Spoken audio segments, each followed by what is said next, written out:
information. It's better than usual. That's the real value of doing this. Get the conscious mind busy, and the unconscious mind will do its job. Okay. Share a little bit if you don't mind. Of course. Stand up. Yes. Everyone, if you can, stand up when you share. Okay, sure. Funny thing, I didn't notice my tones. I was surprised. I was like having at the end like I have this many tones. I thought I was doing 3 or 4. It was more. But when I was listening, I noticed even more. So I don't know if this and what Anita said. Like at the beginning, it takes a bit of time until you get comfortable with the zone and everything, and then just get the flow going. Great. Yeah. And of course, having the changing tones, you keep the audience attached and still like focused with you. So you're staying focused, changing tone, getting more tones. Yes. Yeah, you're next. Yes. I noticed that changing of voice wasn't easy. And first of all, when it was a focus on changing voice, there was less connection with heart.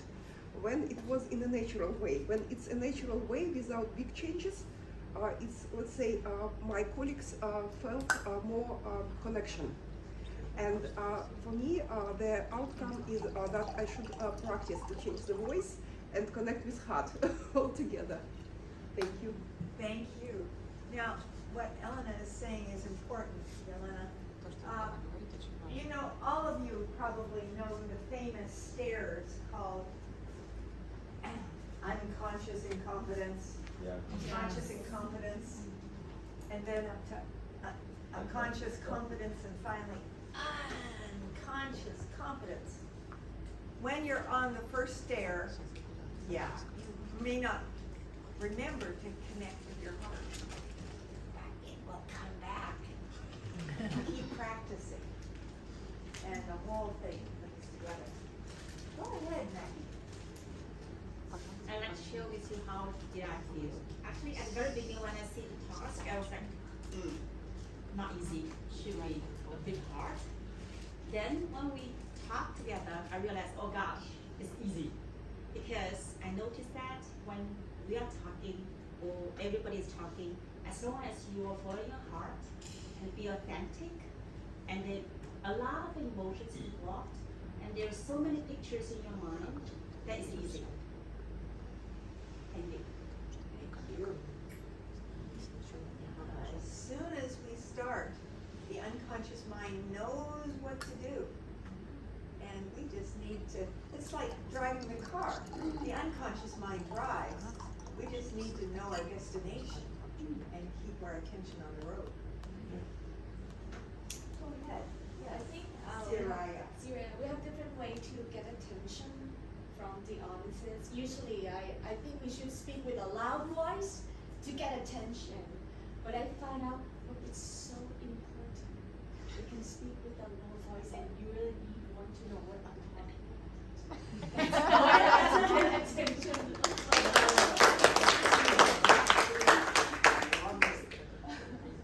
See, very soon you know your voice range. How far, I could hear you easily from here. And so, get to know the size of the room, the size of your voice range.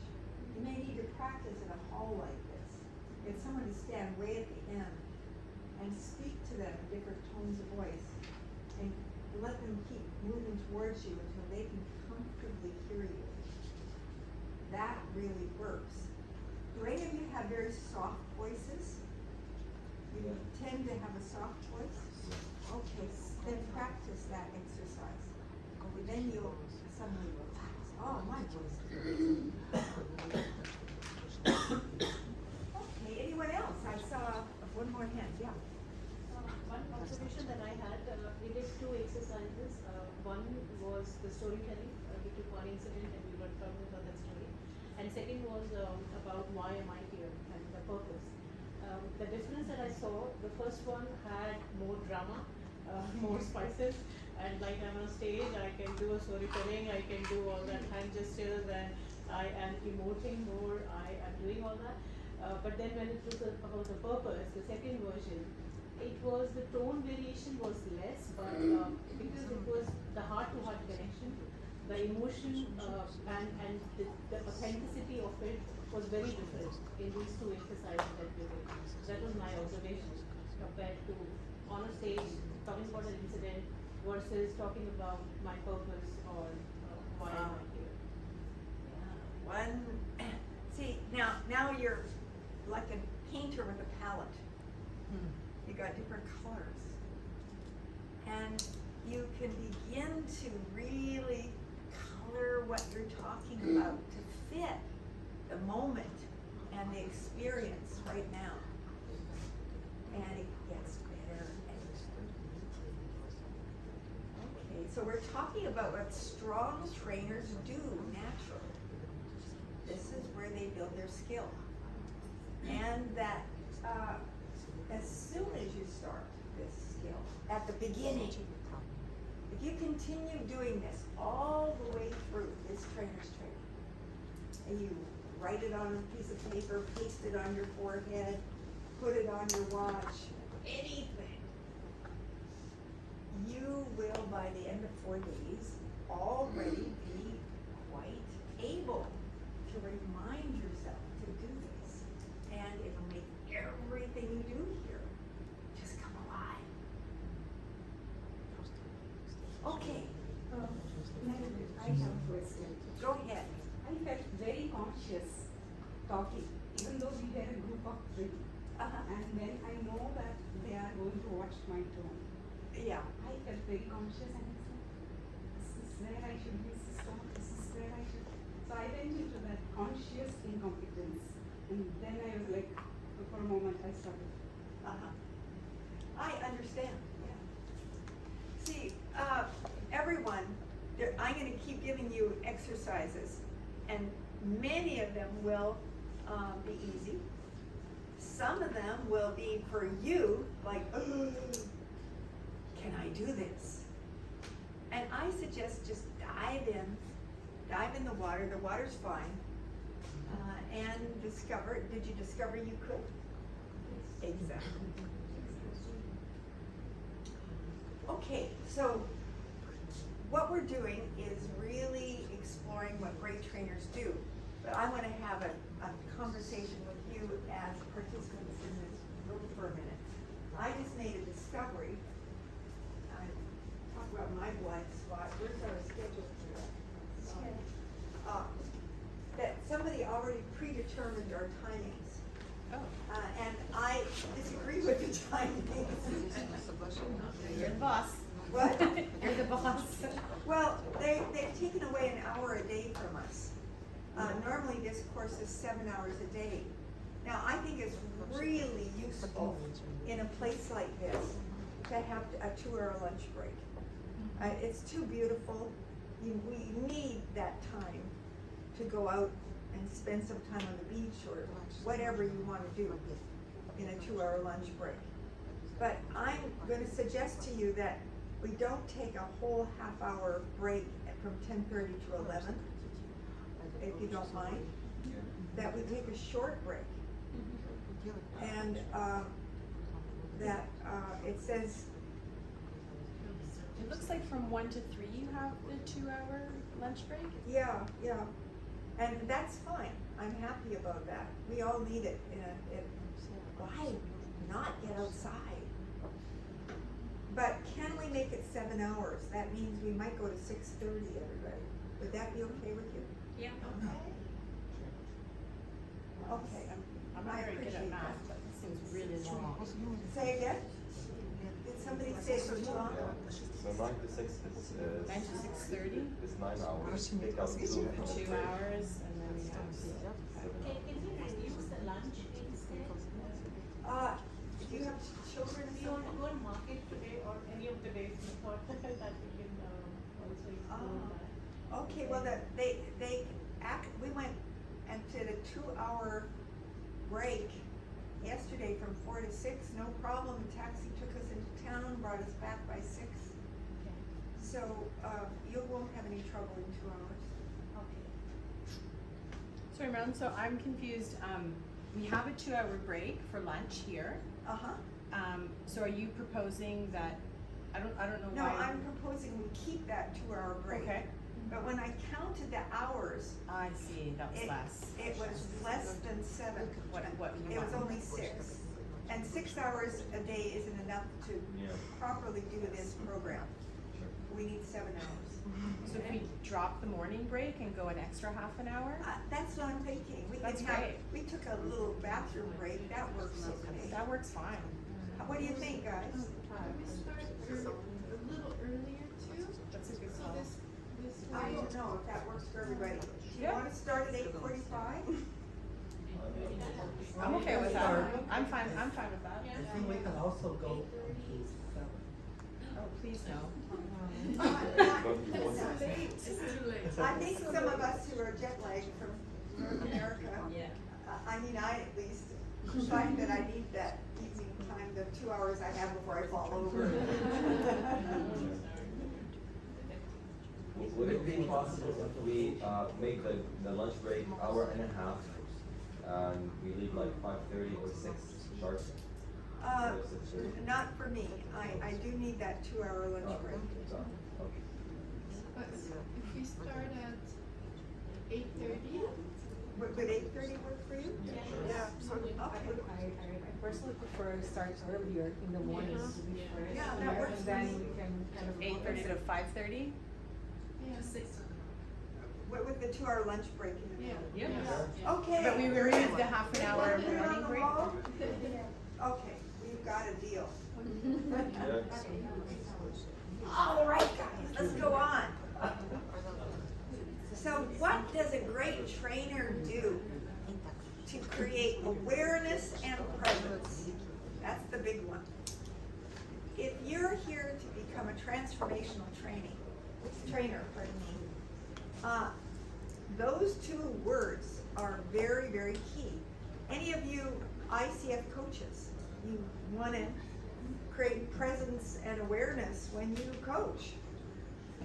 Well, it's the same thing in training. We want to really build both those skills. Now, how do we do it? You want to practice this one. This is a big one. And if you practice today, you can practice it throughout the next 4 days. So, what is awareness? You're going to build awareness in a room. How do you do it? What is awareness? I mean, it's a word that has many, many meanings. But in all the meanings, there's one key aspect, and I call it overview. Overview. Overview. How many of you know the term coach position? Okay, great. It means that you are looking at things from outside.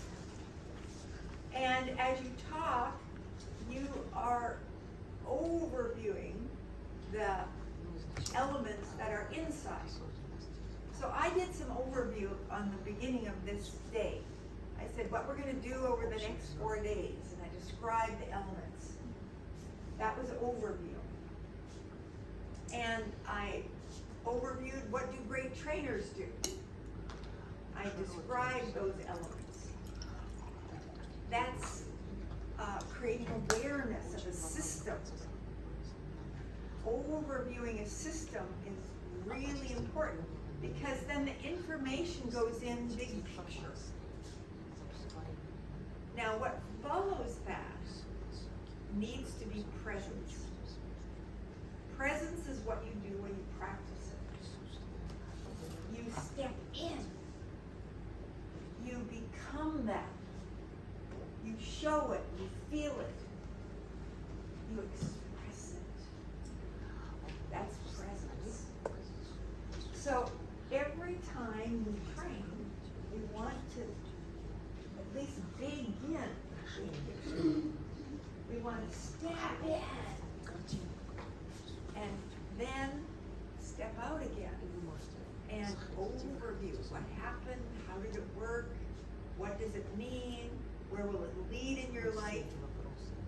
This is pretty simple stuff, isn't it? Have you noticed this in probably in coaching sessions. Same thing. Same thing. And highly relevant.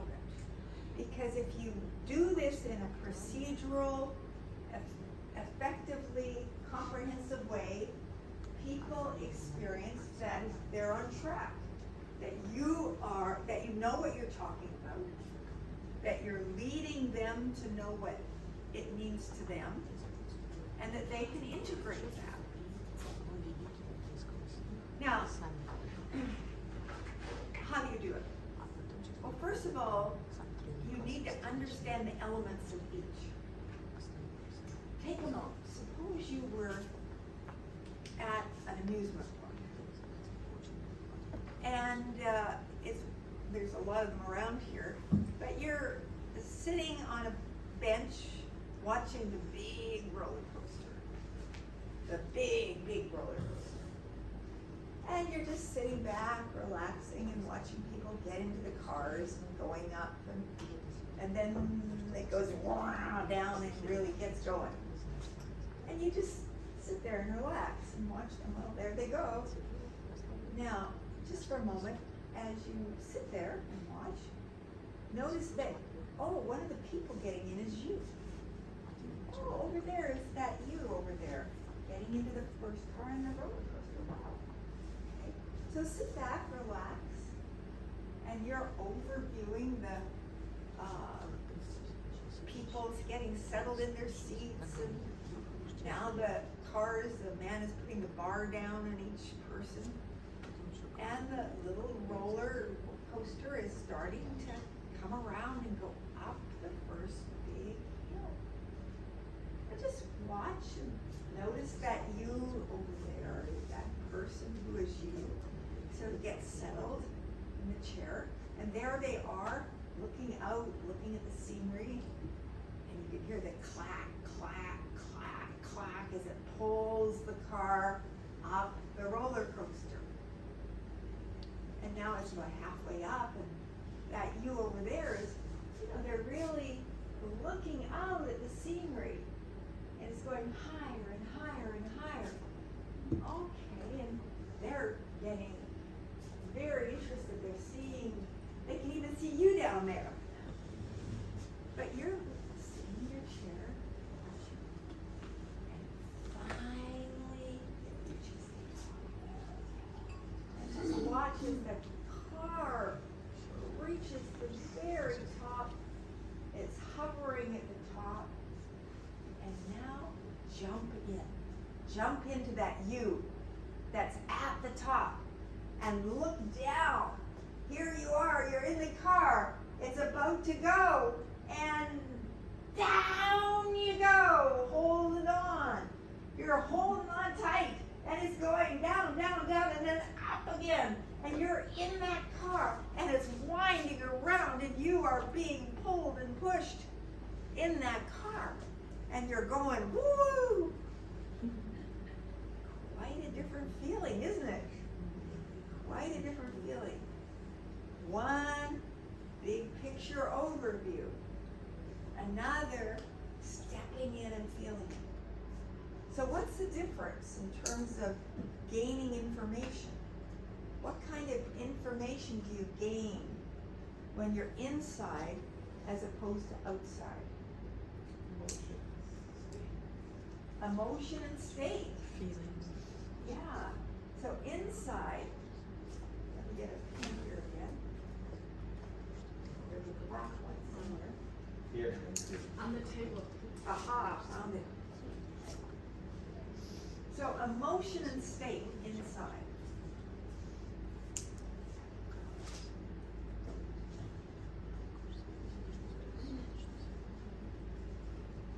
And outside? Big picture. Picture.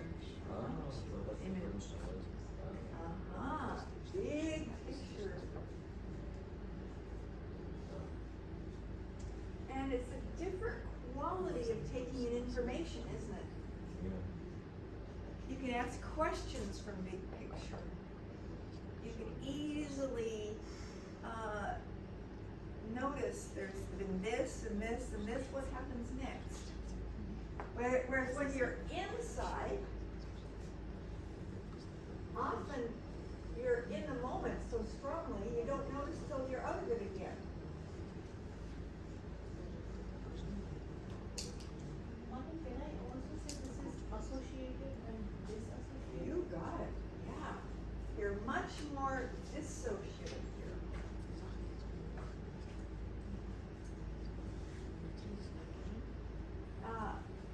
What does dissociative mean? It can mean a lot of things, because whenever we dissociate from one thing, we associate into something else with 4 chunks of attention. But generally what we dissociate into are questions, observations,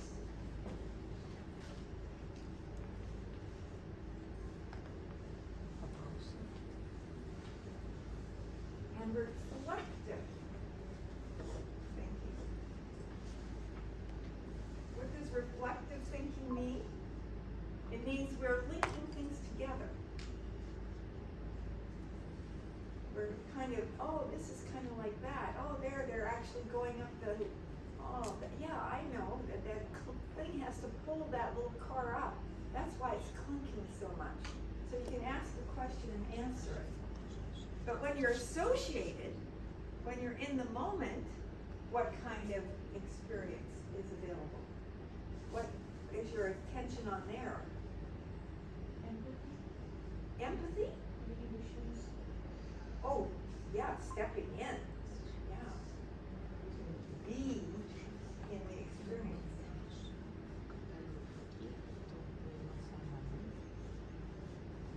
Be in the experience.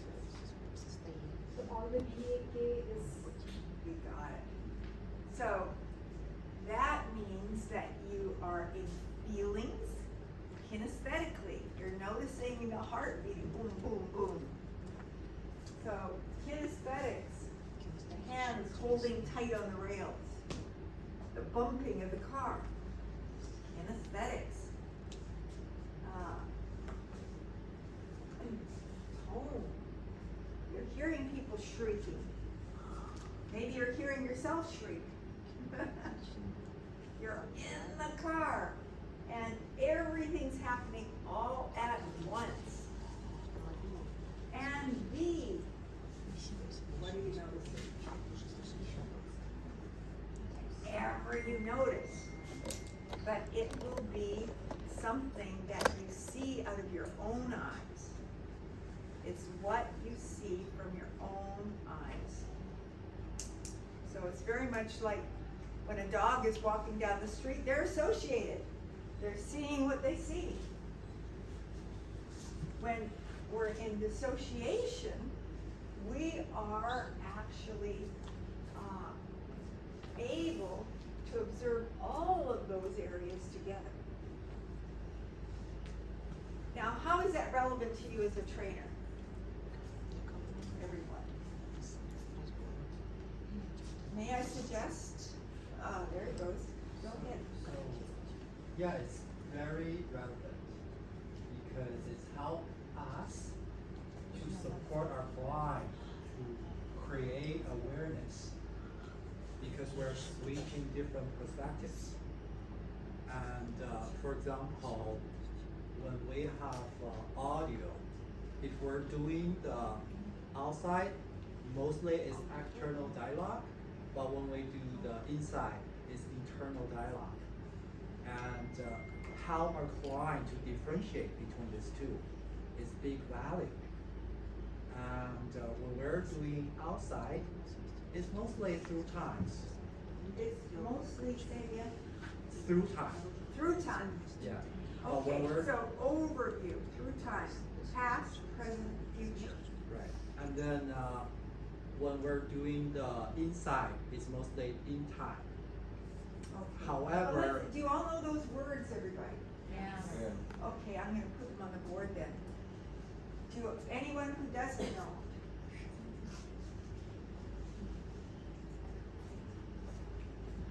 So, through time.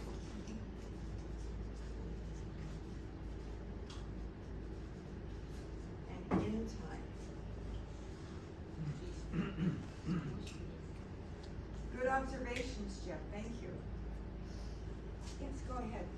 As a trainer, I believe that the first part where we are in the experience allows to create an environment to learn by themselves, people that are with us, which is important for them to create their own experience and learning that.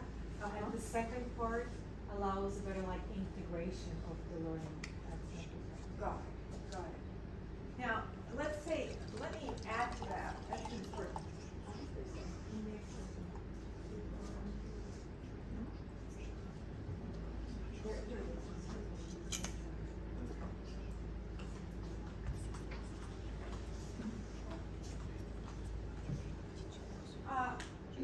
Think about, did any of you ever learn to play the piano? Okay. How does a good piano teacher teach someone to get excited about learning the piano? I was very young, but I remember that we practice a lot. We start small, and then we're starting to bring more complexity, as far as I remember, during the learning. Okay. That's really important because, first of all, suppose you're going to learn to play a piece of music, and the teacher sits down and plays it well for you. That's overview. You just are listening from the outside, hearing the whole thing, noticing the full composition. How does it work? And then with that, the teacher starts to show you the elements to practice. And you step inside and you go and practice. Now you're actually doing a whole different kind of integration. That's in-time integration. And then, eventually, you get to integrate this into that. You can become so good at this, now you would have a much bigger through time, understanding how it all fits together. You hear much more of the composition. Does that make sense? So that's what we are doing as trainers, everybody. This is exactly what we're doing. We're starting big picture. We're assisting people then to step in, try it out, integrate it, and think about where they're going to use it, and how they're going to use it. That's big picture again. Now this may seem very simple. It's very important because it adds the structure and process that allows people to truly learn. So I'd like you to think about something that you may want to teach in the future. Do any of you have an area very specific that you would want to, and that maybe do a 2-hour program of day 4 with? Oh, time management.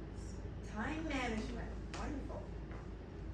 Okay, so as you think of the structure for your time management course, Micah, how might you structure it the way we're just talking? I'll first present the big picture, the macro level of your vision, your values, your 1-year goal, and then we go into insight, monthly, weekly, daily planning. So I think I would start with the big picture first of your life, your vision, and then go into the detail of planning. Yeah, and then at the end? In the end, people will make their weekly plan and meet with their schedule. Yeah. Might I add in another through time piece at the end, another big picture piece as they're walking out the door? Yeah. I'm requesting or suggesting that this is really important at the end, because otherwise people may be associated into what they're doing right now, and guess what? They leave it in the room they were in. You need to paste it to their shoes. Do you know what I'm talking about, everybody? How many of you went to summer camp when you were a kid? And you learned all sorts of wonderful things. And then you left summer camp and you never thought about them again.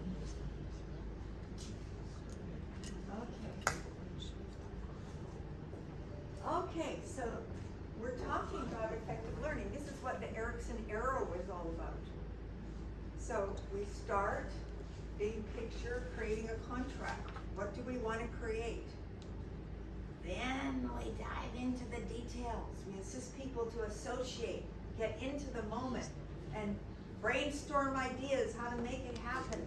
VAK, what will it look like, sound like, feel like? Who's going to do it by when? How's it going to work out? And just be inside it. And finally, we start to step out again. Action steps. Where in the future? How in the future? What in the future? And big picture value. Appreciating how that's going to make a difference. Thank you. Yes, go ahead. Merlin, can you, I think I might have missed something you said with, can you touch upon the letter V? Why is that up there with VAK? Oh, well, vision. Vision. There's many kinds. That's it. I'm writing too fast and listening, and so Okay. thank you. Well, let me just say a little more about it though. Please. Yeah, here we go. Okay, so vision, obviously you can do overview vision. You can see and imagine future. Great trainers create a compelling future, something that's worth seeing a future around. And so, big picture is also V, a compelling future.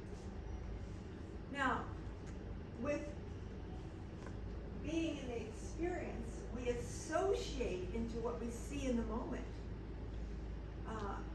If we're a conductor in the orchestra, we're not seeing the scope of the whole production we're doing.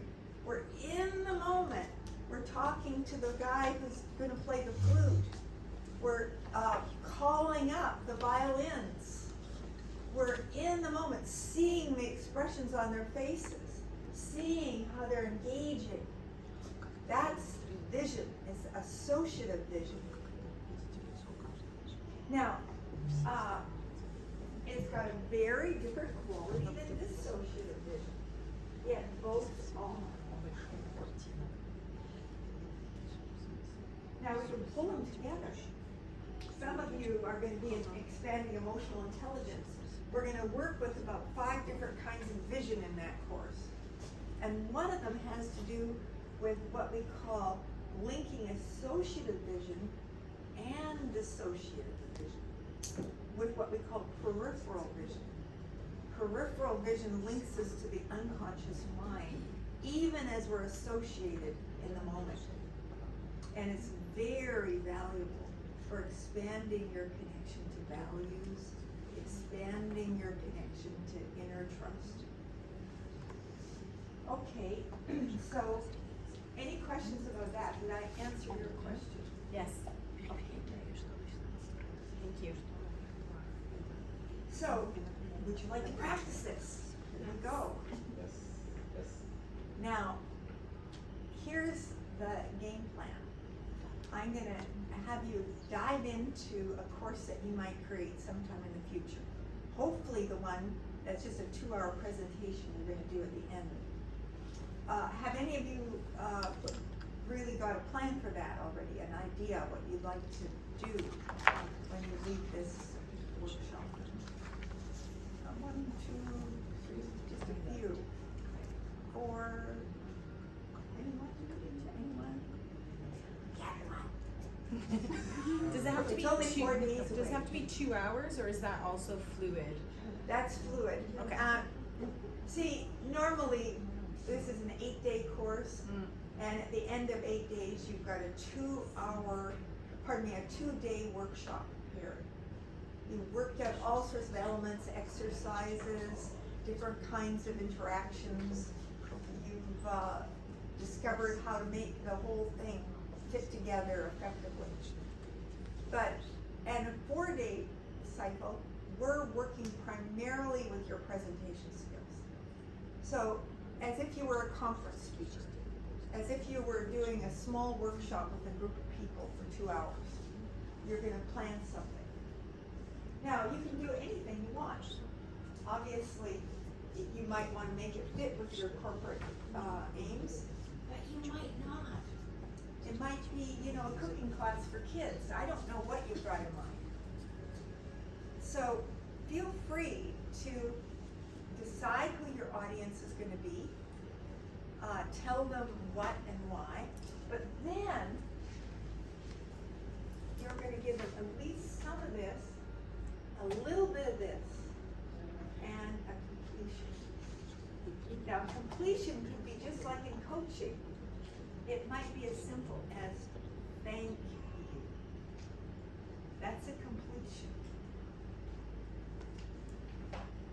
It might be, so how does that work for you?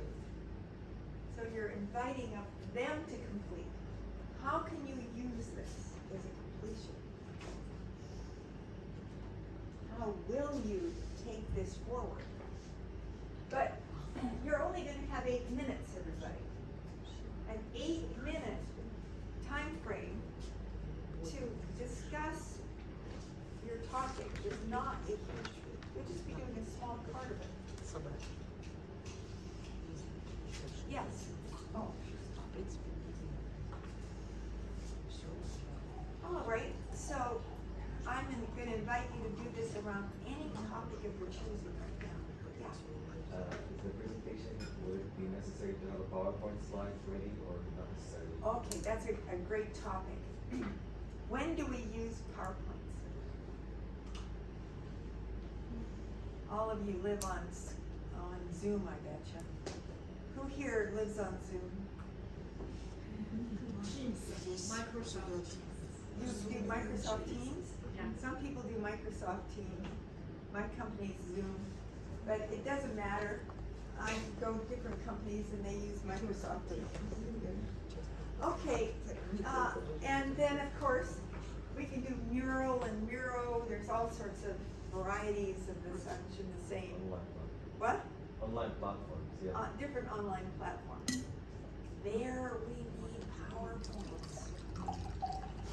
But it's a whole topic, everybody, that I want to spend some time with. I want to invite you to minimize PowerPoints when you can. And if you're in a room that's under 30 people, we are under 30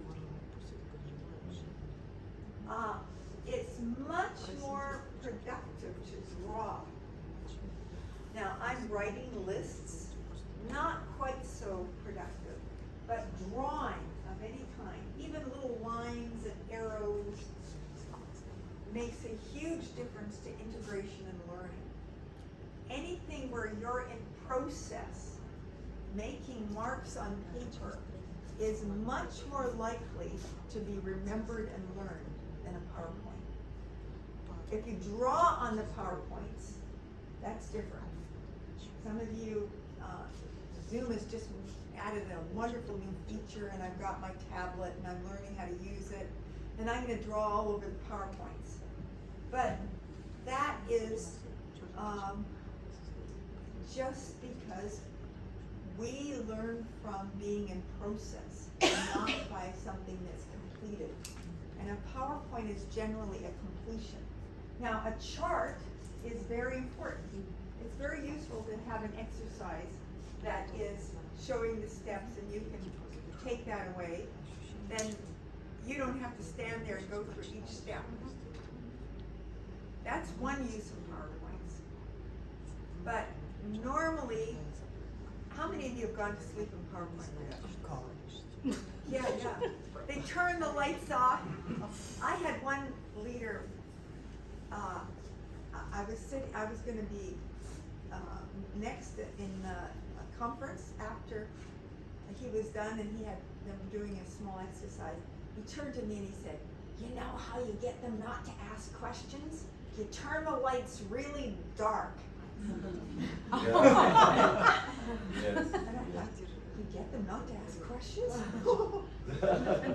True trainers How can they are learn? always. What? Is that training at all? No. No, that's nothing to do with learning. So we want just the opposite of that. Okay, so find a topic, any topic of your choosing, and deliver basically 5 minutes of your topic. Now, I'm going to invite, you can get me to do one here, it's fine. Give me a topic and I'll do it. I often like to do it like that. So, start with the big picture. In some way, show them an overview of what you are going to talk about. Then, jump inside. Take them into some experience inside that. It could be very simple. You don't have to do a lot. But get people present in the moment with you in that topic. And finally, take them out again. Thank them for learning what you just showed them. Invite them to take it further into the future. And you're done. This is 5 minutes only.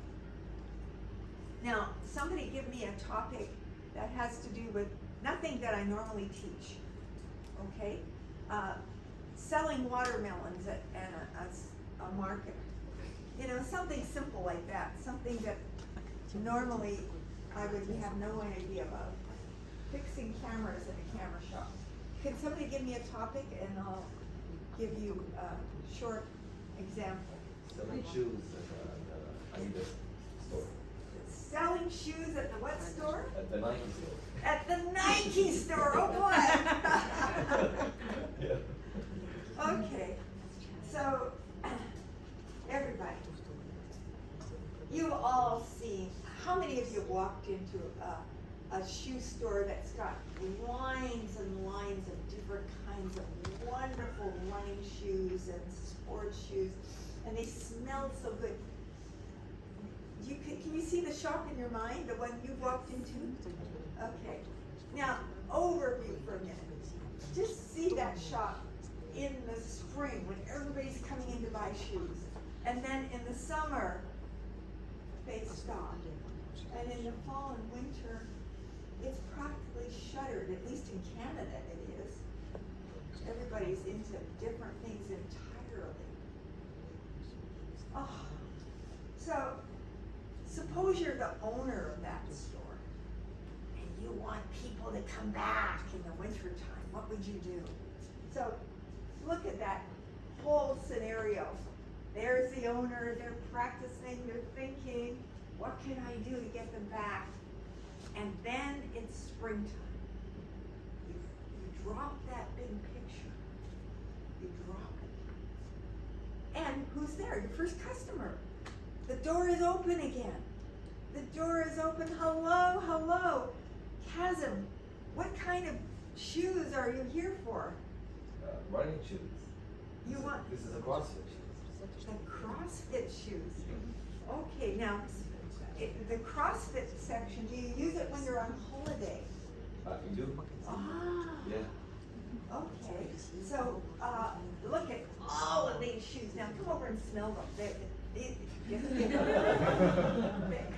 This is our favorite CrossFit shoes.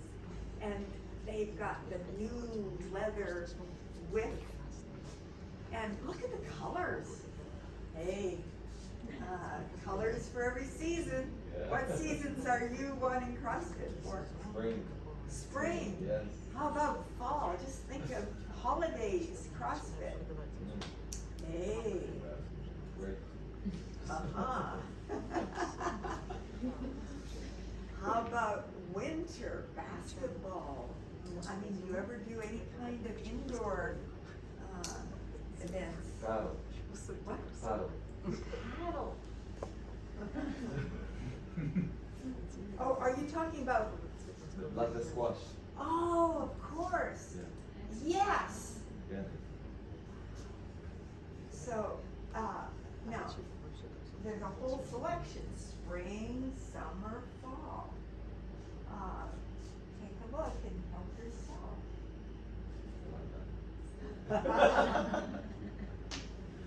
What if you were to buy one for every season, and for each season that you bought for, you could have a reduction by 25%.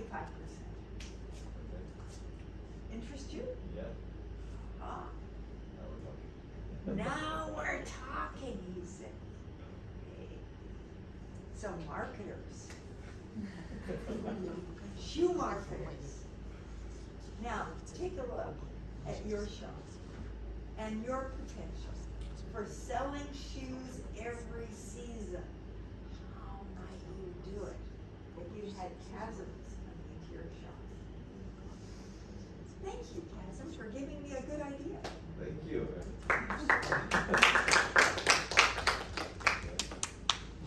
Okay, now that was a little silly. But see, it was a 5-minute silly presentation that went from big picture into detail. I didn't have them try on the shoes and walk in them. That might have been fun. But big picture, detail, big picture. That's all we want to do. Questions, everybody? Are you willing to do something silly? You're quite welcome to. You don't have to do it about your major presentation right now. You can do something just like I did, and then give you a topic.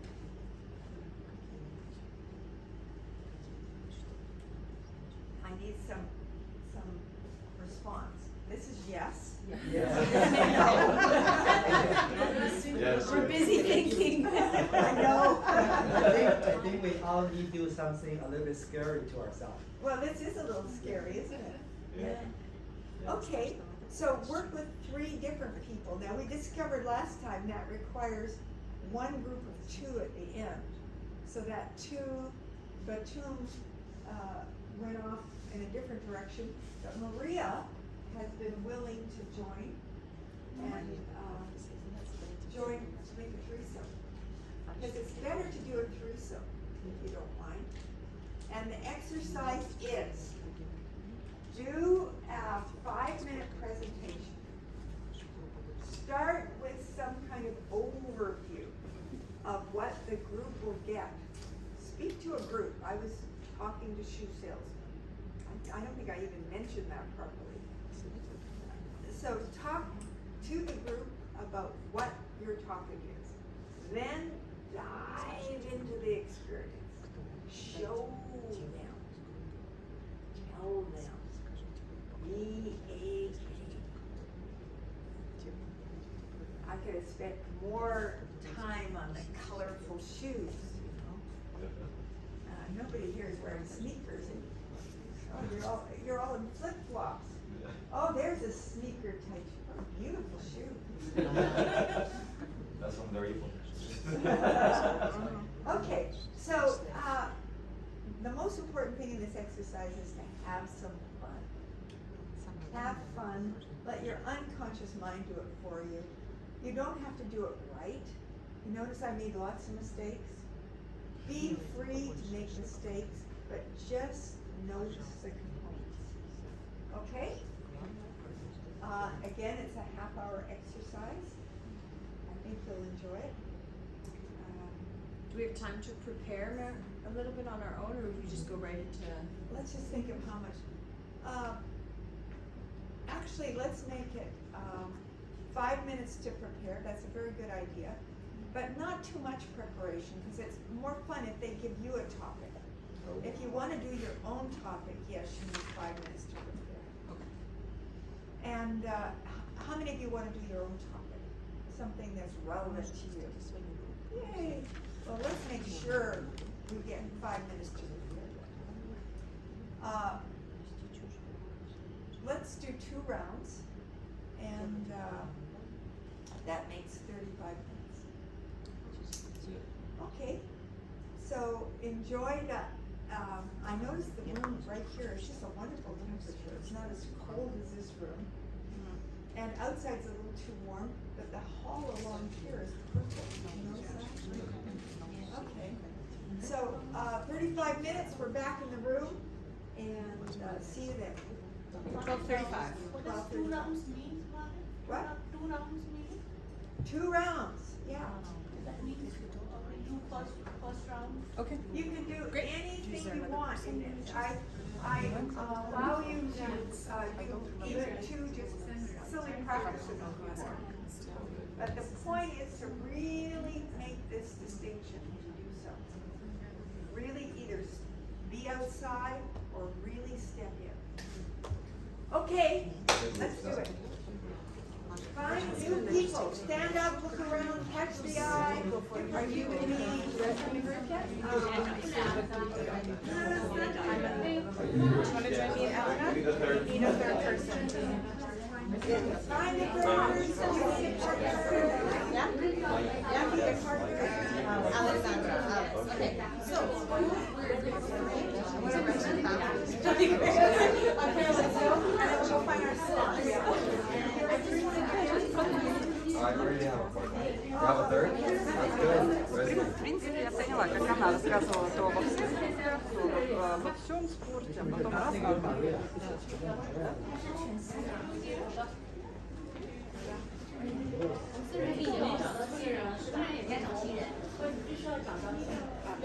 我也算新人嘛，要不然就没你要没有意识。